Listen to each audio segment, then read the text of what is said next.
یہ کوئی کمیشن نہیں کر سکتا, یہ ٹرائل کورٹ نہیں کرنا ہے.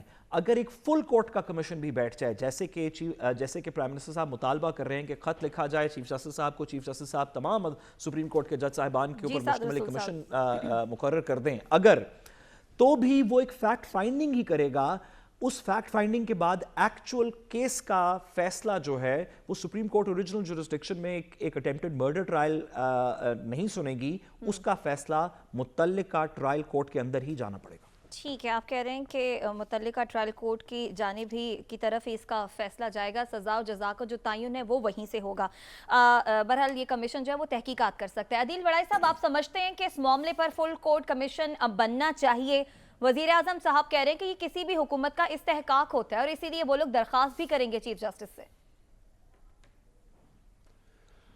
جی, وزیر اعظم صاحب نے جو اس وقت بہت بڑا ایک ملک کو درپیش چیلنج ہے, اور اس وقت جس طرح سے حکومت پر اور اداروں پر الزامات لگائے جا رہے ہیں, اور اس میں جس طرح سے پروپیگنڈا کیا جا رہا تھا, میں سمجھتا ہوں کہ یہ وقت کی ضرورت تھی, کیونکہ تمام اداروں کو تو ہماری جو سیاسی جماعتیں ہیں انہوں نے متنازع بنا دیا, کوئی کسی پر یقین کرنے کے لیے تیار ہی نہیں ہے. ایک بچتی ہے پھر یہ سب سے بڑی عدالت, اور یہ سب سے بڑی عدالت میں بھی میں سمجھتا ہوں کہ وزیر اعظم صاحب نے چیف جسٹس صاحب کو جو یہ درخواست کی ہے کہ تمام ججز کو اس میں بٹھایا جائے, اگرچہ ابھی جو جج صاحبان کی تعداد ہے یہ کم ہے, اس میں 17 ججز ہوتے ہیں, اس وقت جو ججز کی تعداد ہے وہ 13 ہے, لیکن یہ چیف جسٹس نے ڈیسائیڈ کرنا ہے کہ اس کمیشن میں کتنے جج صاحبان نے بیٹھنا ہے. اب کمیشن بنا دیا جائے اور روزانہ کی بنیاد پہ اس کی ہیئرنگ ہو, اس کا مطلب ہے عدالت کے معاملات تو پھر رک جائیں گے نا. ایون جب لارجر بینچ بھی بننا ہوتا ہے تو اس کو بھی 1 بجے کے بعد رکھا جاتا ہے.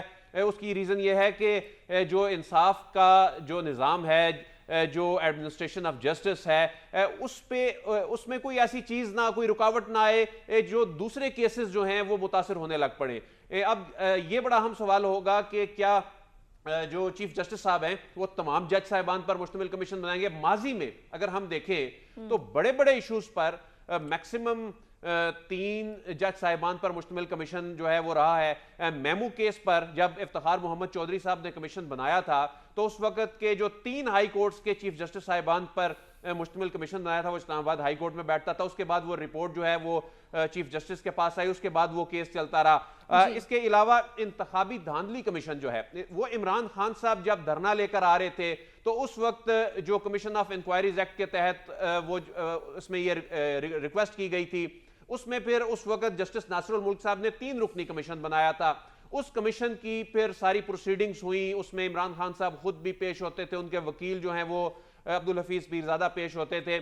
تو اس کے بعد جس طرح سعد رسول صاحب نے بھی کہا, اس کی جو فائنڈنگز ہیں, اس فائنڈنگز کا مین کیس کے اوپر تو کوئی اثر نہیں پڑے گا, وہ ٹرائل کورٹ میں چلنا ہے. لیکن اس کمیشن کے پاس اختیارات یہ ہوں گے, یہ ایویڈنس ریکارڈ کر سکتا ہے, یہ میجسٹریٹ کو چیزیں ریفر کر سکتا ہے, لیکن یہ کمیشن اس مقصد کے لیے نہیں بن رہا. یہ کمیشن بن رہا ہے کیونکہ اس وقت کوئی شخص کسی ادارے پہ, کسی شخص پر اعتماد کرنے کو تیار نہیں ہے. اتنی سیاسی نفرتیں بڑھا دی گئی ہیں کہ اب بچی ہے سپریم کورٹ آف پاکستان, اور سپریم کورٹ آف پاکستان میں اب جب تمام اویلیبل ججز بیٹھیں گے یا جو بھی چیف جسٹس صاحب جو ہیں اس میں حکم فرماتے ہیں, تو اس کے بعد اس نے وہ حقائق سامنے لے کر آنے, اور اس کا مقصد صرف یہ ہے کہ یہ جو پروپیگنڈا ہو رہا ہے یا اس میں کوئی حقیقت کیا ہے, اگر ہے تو پھر یہ ریلیونٹ فورم پر چیزیں ریفر ہوں گی, اور وہاں پر جا کر اس کمیشن کی جو فائنڈنگ ہے وہ ایون ٹرائل کورٹ میں جا کر بھی اس طرح سے پیش کی جا سکے گی یا کسی اور فورم پر پیش کی جا سکے گی. اگر کسی کے خلاف ایکشن ہونا ہے, جس طرح کے پرائم منسٹر یہ کہہ رہے ہیں کہ اب ہم ایکشن بھی لیں گے فوج کی ریکویسٹ پر, تو اس میں بھی اس کمیشن کی جو رپورٹ کی جو فائنڈنگز ہوں گی وہ اہم کردار ادا کر سکتی ہیں. ٹھیک ہے, آپ کہہ رہے ہیں کہ اس کمیشن کی جو رپورٹس کی فائنڈنگ ہوگی وہ اہم کردار ادا کر سکتی ہے. حسن, یہ بہتر فیصلہ ہے یا پھر خواہش ہے وزیر اعظم صاحب کی کہ ایک فل کورٹ کمیشن بنا دیا جائے, چاہے وہ کمیشن تحقیقات ہی کیوں نہ کرے, سے دونوں فریق مطمئن ہو جائیں گے؟ دیکھیں, یہ ہائی پروفائل کیس ہے, اور دوسری جانب اگر آپ دیکھیں تو جتنا پنڈورا باکس کھول دیا گیا ہے جو ہے اپوزیشن جماعتوں کی جانب سے, اور جس طرح داروں کو جو ہے وہ تنقید کا نشانہ بنایا جا رہا ہے مسلسل. شہباز شریف صاحب نے 3-4 پوائنٹس کی نشاندہی کی. ایک تو جھوٹ اور اداروں کو ٹارگٹ کرنا, اور تیسرا جو ان کے خلاف جو ہے کرپشن کے الزامات تھے اور پھر سب سے امپورٹنٹ یہ تھا کہ فل کوٹ. اگر آپ دیکھیں تو جس طرح اب دونوں جو ہے جماعتوں اور تمام سیاستدان کے جتنے قائدین ہیں ان سے تمام حلف لے لیا جائے کہ فل کوٹ جو فیصلہ کرے گا وہ منوان تسلیم کریں گے. اور اتنا ہائی پروفائل کیسز ہے, سنگین قسم کے الزامات عائد کیے جا رہے ہیں, اور یہ وہ الزامات ہیں جس سے پاکستان کے دشمن فائدہ اٹھاتے دکھائی دے رہے ہیں. آپ دیکھ لیں ہمارے ہمسائے ممالک میں کس طرح جو ہے وہاں پہ خوشیاں منائی جا رہی ہیں. لیکن اس سارے معاملات کے لیے بہتر یہ ہے کہ جب فل کوٹ بنے تو تمام جو ذمہ داران ہیں, چاہے وہ قانون نافذ کرنے والے ادارے ہیں, تمام چاروں صوبوں کی حکومتیں ہیں, اور خاص طور پہ یہ پنجاب سے ریلیٹ کرتا ہے, تمام ان کے ادارے, پنجاب پولیس, وزیر اعلیٰ پنجاب, آئی جی پنجاب اور دیگر جو اس سے منسلک ہیں, تمام سے جواب لیے جائیں. اور پھر اس سے آپ اندازہ کریں گے اگر یہ فل کوٹ بنتا ہے تو اس سے ایک ہمیں سمت مل سکے گی کسی آگے مستقبل کے لیے کہ الزامات کون کون لگاتا رہا, جھوٹ کون بولتا رہا اور حقیقت کیا ہے. اگر اس چیز پر ایکشن نہیں لیا گیا, میں یہ سمجھتا ہوں, دیکھیں پرائم منسٹر صاحب بھی یہی مطالبہ کر رہے ہیں فل کوٹ کا, اور کل ایکس پرائم منسٹر بھی یہی مطالبہ کر رہے تھے کہ چیف جسٹس اس کا نوٹس لے. جی تو جب یہ دونوں ایک پیج پر آتے دکھائی دے رہے ہیں تو پھر کس چیز میں تاخیر ہے؟ پھر یہ وہ لیٹر لکھے شہباز شریف صاحب ان کو, جس طرح وہ بتا رہے تھے, لیٹر لکھے, معاملات کی تحقیق ہو. دیکھیں اس میں ذرا برابر بھی شبہ ہو تو میرے خیال میں جو اس معاملے میں ملوث ہو یا ٹارگٹ کلنگ میں ملوث ہو یا وہ اٹیک کرنے میں ملوث ہو, ان کو جو ہے سخت سزا ملنی چاہیے. قانونی اور آئین کے مطابق پارلیمنٹ میں لے کے جائے, جو عدالت فیصلہ دے اور اس پر سختی سے عمل درآمد کروائے جائے. یہ تو کوئی طریقہ نہیں ہے کہ اگر اس کی تحقیقات نہ ہو. دیکھیں پہلے بے شمار کمیشن اور تحقیقات جی آئی ٹیز بنتی رہی, آج تک کتنے ہیں جس پر عمل درآمد ہو سکا. جی حسن, چاہے وہ تھوڑا سا عدالت کو جو ہے وہ ایک دفعہ جو ہے وہ بڑا قدم اٹھانا پڑے گا جس سے مستقبل کے تعین ہو سکے گا کہ کون صحیح تھا, کون غلط تھا, کون الزامات لگاتا تھا, کون اداروں کو ٹارگٹ کرتا تھا, کون جھوٹ تھا. اور بے شمار چیزیں جو ہے اس میں نکلیں گی. اس میں صرف یہی نہیں کہ اس کا فیصلہ ہو جائے گا, اس میں صرف ایک پوائنٹ کا ایجنڈا نہیں ہوگا. جب آپ اس کی انویسٹیگیشن میں جائیں گے تو بے شمار پہلو اس کے نکلیں گے. صحیح. تو آپ سمجھتے ہیں کہ اس معاملے کے لیے فل کوٹ کمیشن بننا چاہیے کیونکہ یہ ایک ہائی پروفائل کیس ہے. صادر رسول صاحب آپ کچھ کہنا چاہ رہے ہیں حسن کے جواب میں, وہ بھی کہہ لیجئے. پھر ساتھ آج جو وزیر اعظم نے بات کی ہے, انہوں نے اب جو بال ہے وہ عمران خان کی کورٹ میں پھینک دی ہے. وہ کہہ رہے ہیں کہ جناب عمران خان نے جو الزامات لگائے ہیں آئیں اس پلیٹ فارم پر اب ثبوت بھی دیں. تو بارے ثبوت اب سابق وزیر اعظم عمران خان پر ہو گیا. دیکھیے سب سے پہلے تو میں حسن صاحب کی بات کا جواب دینے سے پہلے میں ایک بات تو واضح کر دوں جو کہ پی ٹی آئی کے سپورٹرز کو بھی پتہ ہونی چاہیے, عمران خان صاحب کو بھی پتہ ہونی چاہیے, تمام پاکستان کے لوگوں کو پتہ ہونی چاہیے, خواہ آپ کی سیاسی وابستگی کوئی بھی ہو, کہ پاکستان کے ادارے پاکستان کا حصہ ہیں, ایک انٹرنچبل حصہ ہیں. یعنی یہ نہیں ہو سکتا کہ پاکستان اداروں کے بغیر چلے یا ادارے پاکستان کے بغیر چلیں. اس ایزمپشن کی کہ ادارے اور پاکستان اکٹھے چلیں گے اور علیحدہ علیحدہ نہیں چل سکتے, اس ایزمپشن کا اگلا جملہ یہ ہے اس وجہ سے اپنی سیاست کے اندر اداروں کو نہ گھسیٹا جائے, ان کے لوگوں کے نام نہ لیے جائیں. نہ جب نواز شریف صاحب لیتے تھے, مریم صاحبہ لیتی تھی, نہ تب درست تھا, نہ اب جب کہ عمران خان صاحب لے رہے ہیں تب درست ہے. ہاں تحقیق ہو, اگر ادارے میں سے کسی کا کوئی ایکشن ملوث پایا جاتا ہے تو اس کے خلاف کارروائی کی جائے. ماضی میں ہماری اپنی فوج نے, آپ کو یاد ہوگا کراچی کے اندر ایک لڑکے کو گولی لگ گئی تھی, رینجرز کے لوگوں کو اس کے اوپر سزا دی گئی تھی. بالکل اسی طرح دیگر ایشوز میں بھی جہاں پہ ہمارے فوج کے ادارے کو یا انٹیلیجنس کے اداروں کو پتہ چلتا ہے کہ ہائی ہینڈڈ ہوئی ہے اور وہ پروو ہو جاتی ہے عدالت میں, تو ان کو سزائیں ملتی ہیں. صحیح کہہ رہے ہیں. تو اگر کوئی ملوث ہے تو ضرور سزا دی جائے, لیکن اس طرح کی الزام تراشی سے ملک نہیں چلتے. عمران خان صاحب کو اور پی ٹی آئی کے تمام سپورٹرز کو اس بات سے اجتناب کرنا چاہیے. جی. لیکن جو اس کے علاوہ بات حسن صاحب کر رہے تھے, میں بصد احترام گزارش کروں کہ قانون میں مجھے یہ بات سمجھ نہیں آئی کہ جو انہوں نے دو باتیں کی وہ کیسے ہوں گی. ایک یہ کہ فل کورٹ اس مقدمے کو سنے اور اس کے اندر اس مقدمے کا بھی فیصلہ ہو جائے گا اور دیگر بھی بہت سی چیزیں اس پنڈورا باکس میں سے نکلیں گی. تو یہ بات عوام میں کرنی تو بڑی سمپل لگتی ہے کہ سپریم کورٹ ساری چیزوں کو بلا لے اور 184(3) کے اندر اوریجنل جورسڈکشن میں مقدمہ سننا شروع کر دے اور جس نے غلط کیا اس کو کیفر کردار تک پہنچا دے, جنہوں نے باتیں کی ان کو بھی سزائیں دے دے. لیکن قانون کا پروسیس ایسے چلتا نہیں ہے, آئین کی یہ منشا نہیں ہے.